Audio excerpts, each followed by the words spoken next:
Hey Squid Squad, this video is another one from my history playlist, and I'm not going to lie, it was directly spawned by some comments that were made by the current Prime Minister of Australia, Scott Morrison, on Talkback Radio a few months ago. Prime Minister Scott Morrison, while speaking about the Black Lives Matter movement and the state of seemingly global unrest as a result of the George Floyd protests in Minnesota, said that he was wary of importing protests that had little relevance in Australia. Prime Minister Morrison said the protests had little relevance to Australia because Australia did not have a history of slavery like the United States does. I'm a little late to the party because my son was born during the week he said it, and I've been focusing on said son and my wife since then for obvious reasons. This is a picture of the little tacker. He's pretty cute, isn't he? He's 3 months old now. But anyway, the Prime Minister's comments made me irrationally angry, and you're about to see why. Despite the Prime Minister's comments to the contrary, Australia actually does have a history of slavery. A storied history of slavery, in fact. It's just that we never called it that outright. A weed by any other name would smell just as abhorrent though, in my opinion, so let's dive straight into it today.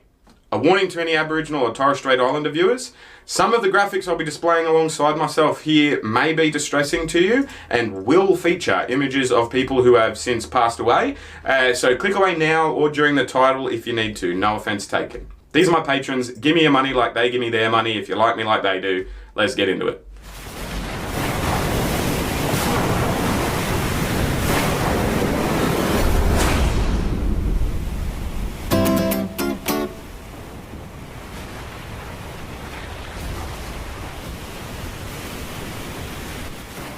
Frequent viewers of the videos in this playlist will know I don't like to discuss any event in history without first laying out the context for why I think the event, or events, actually occurred. I think it's really easy to distort history with a short clip like this, and I want to make it clear to you guys that to the best of my knowledge, and I've done an Australian history degree, I'm not doing that. Don't be afraid to correct me in the comments section, but if you're going to come at me with the facts and not conjecture, please. To begin with, but certainly not the focus of this video, I'll start by stating what I think is the obvious. Britain got rid of slavery based on race in the 1830s, but anyone with even a basic knowledge of prison labour or Australian history will know that Australia was founded by slaves from the get-go. They just weren't slaves that had been imported to the country because of their skin tone.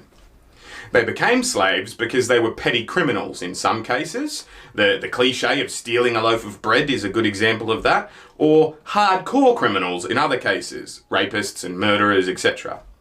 I'm willing to give Prime Minister Scott Morrison a pass on ignoring that one, and I'm not going to focus on the fact at length here, even though I think I could.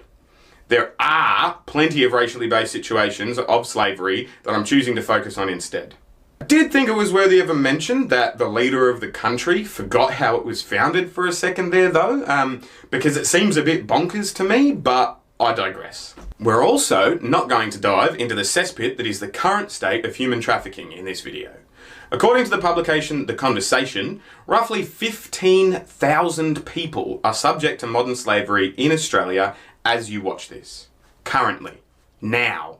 Not in the history books, happening as we speak.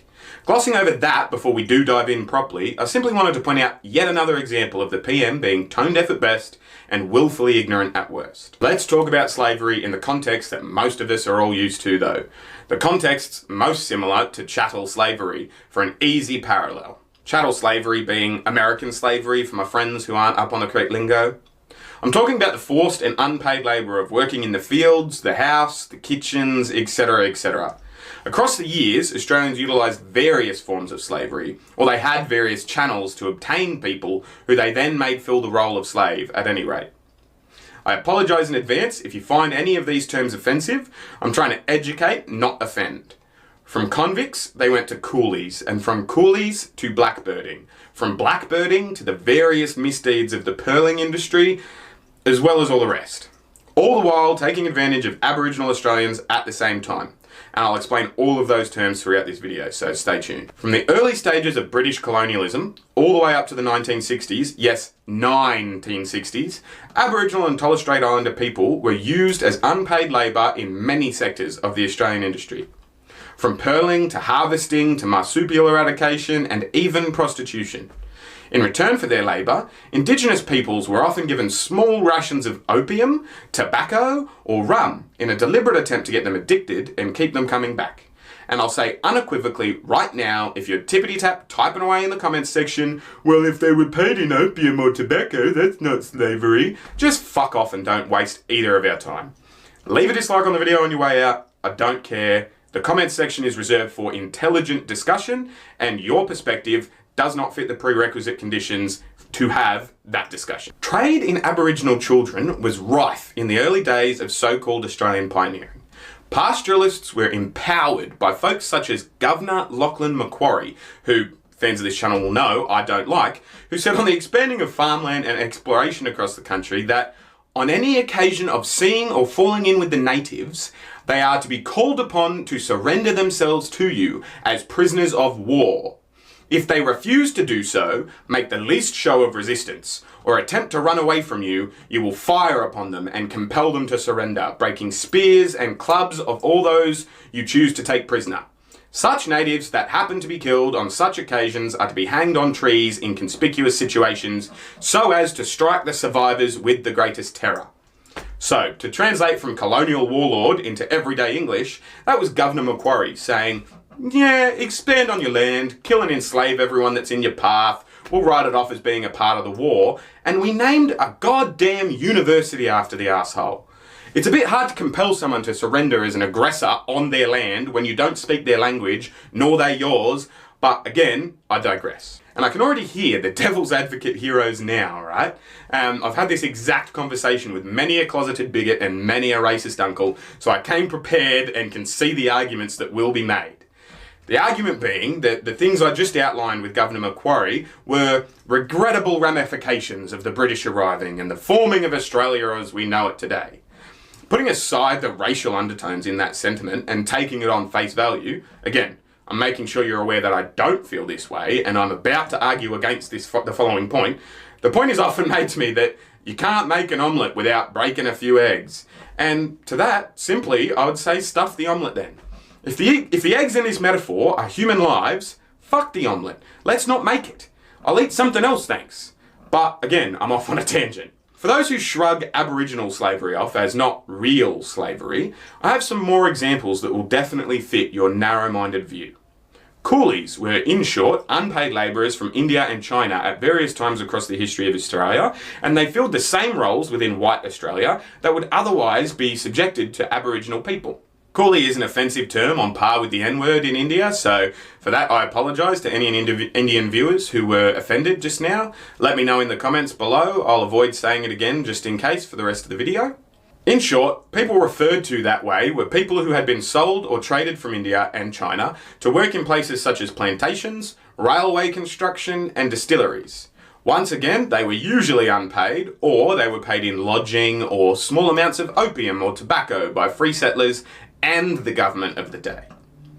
Often, once a job was completed, an entire workforce of those people would be just left out in the bush somewhere to fend for themselves because their so-called employer had no more need of them.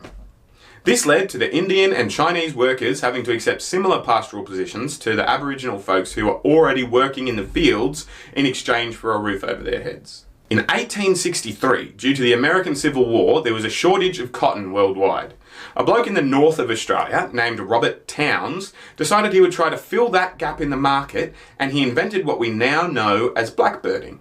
Blackbirding was the practice of sailing to a Pacific Island nations such as Melanesia, Solomon Islands, Tonga, Samoa, Tuvalu, and more, then stealing people from those islands, transporting them back to Australia, and forcing them into servitude. Specifically, forcing them onto sugarcane and cotton plantations. So, Mr. Prime Minister and Mr. Devil's Advocate, if you're still here, I'd just like to ask, if abducting young black adolescents from their homeland and then shipping them across the ocean to work in the cotton fields or on a cotton plantation isn't slavery, I'd like you to point out to me what exactly is, please. Robert Towns may have started it, but it didn't end with him either. The so-called workers who were imported from the islands were casually referred to as Kanakas by white Australia, which again is now held with the same regard as the N-word and the C-word from earlier, so I won't say it again in this video, and I apologise profusely to any any person that was offended by it. That wasn't my intent. There was somewhere between 55,000 and 62,000 Pacific Islanders transported to Australia in total. And for my Australian viewers that are only now hearing of it, right, and think I'm making it up, I promise I'm not. I bet you remember who Mal Meninga is, right? The ex-footballer and ex-Queensland State of Origin coach, ex-politician. The Sunrise Breakfast Show used to drag him in front of a camera whenever they needed a conservative opinion from somebody with dark skin, right? Well, yeah. He's a descendant of blackbirding in Australia. His forebears were victims of blackbirding. Give it a Google if you think I'm talking nonsense. Just because it wasn't taught to you in high school doesn't mean it's not reality. Out of everything I have mentioned so far, the pearling industry in Australia is widely considered the worst when it comes to the utilisation and the mistreatment of slaves in Australia. Aboriginal and Torres Strait Islander people, the folks from China and India that I had mentioned before, the folks from the Pacific Islands that I mentioned after that, all of them were utilised into the pearling industry at some point or another. Being forced to dive to considerable depths without any gear whatsoever, being violently reprimanded for non-successful dives, and being left stranded on uninhabited and uninhabitable islands or sandbars, right, for great lengths of time to make it easier for them to be traded like property between ship owners. I could go on. It ruins my whole day when I read about it, if I'm honest, or discuss it, so I'll simply encourage you to look into the history of the Australian pearling industry in your own time, if it interests you, or if you want to vomit. It is well and truly messed up. It fits every definition of slavery that has ever existed, and it happened in our backyard, or our backyard swimming pool, if you will. Prime Minister Scott Morrison said that Australians shouldn't import problems from America that they don't have there, and I suppose I shouldn't really be surprised that he feels race is a bigger issue here in the United States than it is back home in Australia. There were riots happening in almost every major city of America at the time, and I understand from the other side of the Pacific Ocean, one might misinterpret that as Americans having lost control in some way or another. To that, I would simply say this. At least there are riots here because of the sense of injustice. In 1991, the year I was born, 29 years ago, there was a Royal Commission into Aboriginal deaths in custody in Australia. For those of you who don't know what a Royal Commission is, it's basically a huge government-backed independent investigation that exhausts all options of inquiry and has next to no monetary limit on how much need be spent to get to the truth. We had one on child abuse in the Catholic Church recently you might have heard of. The Royal Commission into Aboriginal Deaths in Custody's final report made 339 recommendations for changes to the status quo. 339! And you could count the recommended changes that have been adopted in the 29 years since on one hand. They ordered the Royal Commission and then they ignored its findings. In the same time frame, again, 29 years since it was completed, let's remember, 432 Aboriginal people have died while supposedly under the care of Australian police or prison guards. And there has not been a single charge laid, not one, in relation to 432 deaths in custody.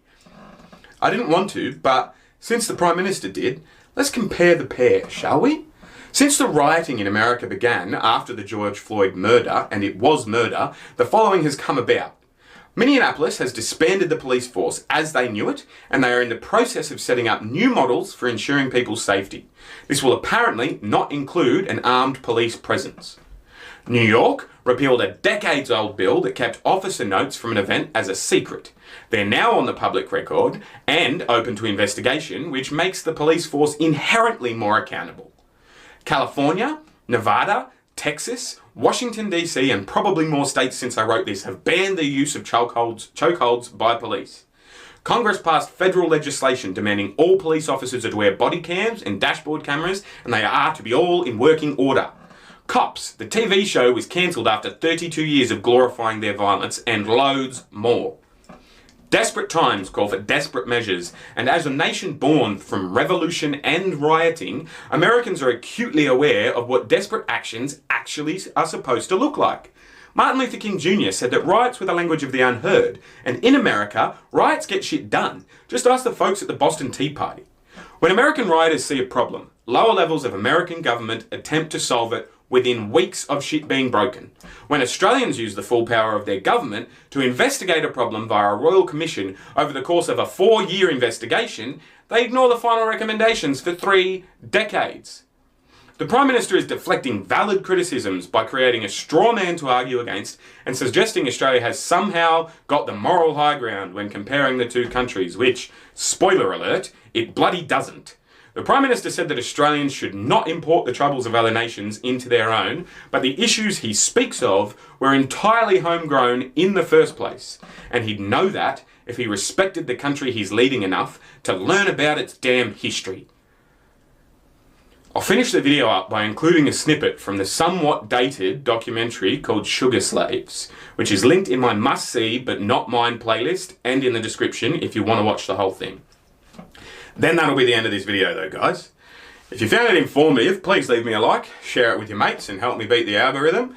Feel free to disagree with me in the comments about facts if you want. I generally reply to anyone who engages, as long as they're staying on topic and, as I said, coming at me with facts, not feelings. Like I said at the start, these guys are my patrons. They're the bee's knees. They help keep the lights on and all that jazz. If you like these history videos, I have a whole playlist of them, right? So you can check them out, as well as live streams, sport reactions, a whole bunch of other content on the channel. Feel free to suggest some history content you'd like me to look into. Hit the subscribe button if you can. I'll see you guys when I look at you. You'll see me when you look at me. Thanks for watching.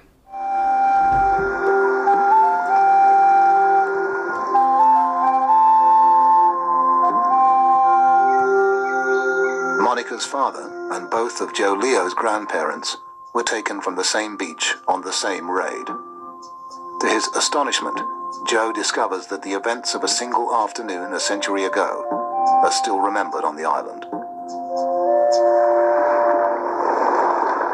The story, as we got it here in Pentecost, my grandfather and my grandmother and my wife's father was taken from Fully down on the coast on the beach. They were having a big feast and the ship come in, and then they just took them straight off the beach. And my grandfather, apparently he was in his teens. My wife's father was a very little boy, about 8 or 9 years old. And my grandmother, she was very young. She was only about 10 when they take him over to Australia.